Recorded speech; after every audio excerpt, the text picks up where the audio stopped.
ये किलर नहीं जानता था कि इसने किस आदमी से पंगा ले लिया है। किलर हमेशा लड़कियों को ही अपना शिकार बनाता है। एक रात ये कार में बैठी लड़की पर हमला करता है। लड़की अपने आप को बचाने की पूरी कोशिश करती है, मगर किलर उसे मार देता है और अपने घर ले जाकर उसके टुकड़े टुकड़े करके नदी में फेंक देता है। मगर किलर ये नहीं जानता था कि जिस लड़की को उसने मारा था उसका बॉयफ्रेंड एक सीक्रेट एजेंसी का एजेंट है। जब उसे अपनी गर्लफ्रेंड की मौत की खबर मिलती है तो वो समझ नहीं पाता है ये क्या हुआ। वो बहुत ही दुखी था, मगर उसके आंसू तक नहीं निकलते हैं। उसे सिर्फ अब बदला चाहिए था, मगर मौत भी उस किलर के लिए एक आसान सजा होगी। वो अपने साथी एजेंट से एक कैप्सूल लेता है। ये कोई आम कैप्सूल नहीं था, ये एक ट्रैकर था जिसको किसी के बॉडी में डाल दो तो तुम उसे कहीं भी लोकेट कर सकते हो। तुम्हें पता रहेगा कि वो आदमी अब कहाँ है। एजेंट उन लोगों की जानकारी लेता है जो इस तरह के केसों में पहले इन्वॉल्व रह चुके हैं। वो एक सस्पेक्ट को ढूंढकर उसे बहुत बुरा पीटता है, मगर वो समझ जाता है कि ये आदमी वो किलर नहीं हो सकता। फिर वो दूसरे सस्पेक्ट को पीटता है। एजेंट इन लोगों पर कोई रहम नहीं दिखाता है, मगर ये आदमी वो खूनी नहीं था। अब बारी थी तीसरे आदमी की। एजेंट जब उसके घर जाता है तो वो आदमी घर पर नहीं था। तलाशी लेने पर एजेंट को लड़कियों का सामान मिलता है और फिर एक जगह पर बहुत सारा खून दिखता है। एजेंट को अपनी गर्लफ्रेंड की अंगूठी मिलती है, यानी ये वही किलर था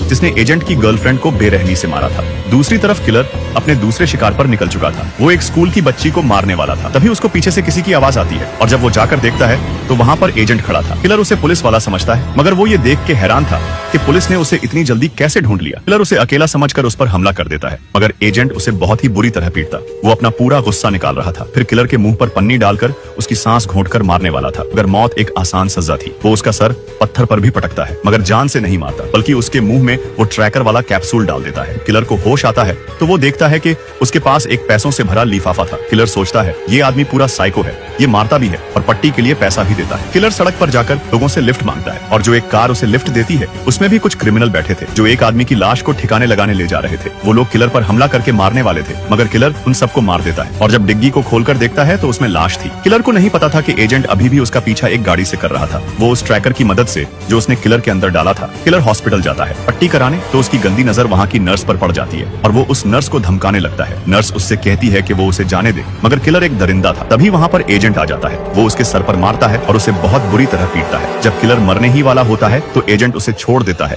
और उसके कान में कहता है कि ये सब अभी खत्म होने वाला नहीं है, बल्कि ये अभी और भी बुरा होगा। एजेंट उसके पैर को बहुत बुरी तरह जख्मी कर देता है। नर्स से कहता है कि वो इसकी पट्टी करके इसे जाने दे। फिर एजेंट वहाँ से चला जाता है। अब से किलर की जिंदगी नर्क बनने वाली थी। वो दर्द से चीख रहा था। उसे समझ नहीं आ रहा था कि वो आदमी उसे हर बार ढूंढ कैसे लेता है, और सबसे बड़ी बात ये थी कि वो आदमी कौन है और उसे क्यों मारना चाहता है। किलर एक बात समझ चुका था कि वो हो ना हो किसी लड़की का रिश्तेदार है जिसे उसने मारा है। किलर सब जगह ट्रैकर ढूंढता है। ट्रैकर ना ही उसके जूते में मिलता है और ना ही कार के नीचे। एजेंट के पास उसकी गर्लफ्रेंड के पिता का फोन आता है। वो उससे कहते हैं कि वो किलर का पीछा छोड़ दे और उसे पुलिस को सौंप दे, मगर एजेंट उसे इसी दुनिया में नर्क दिखाना चाहता था।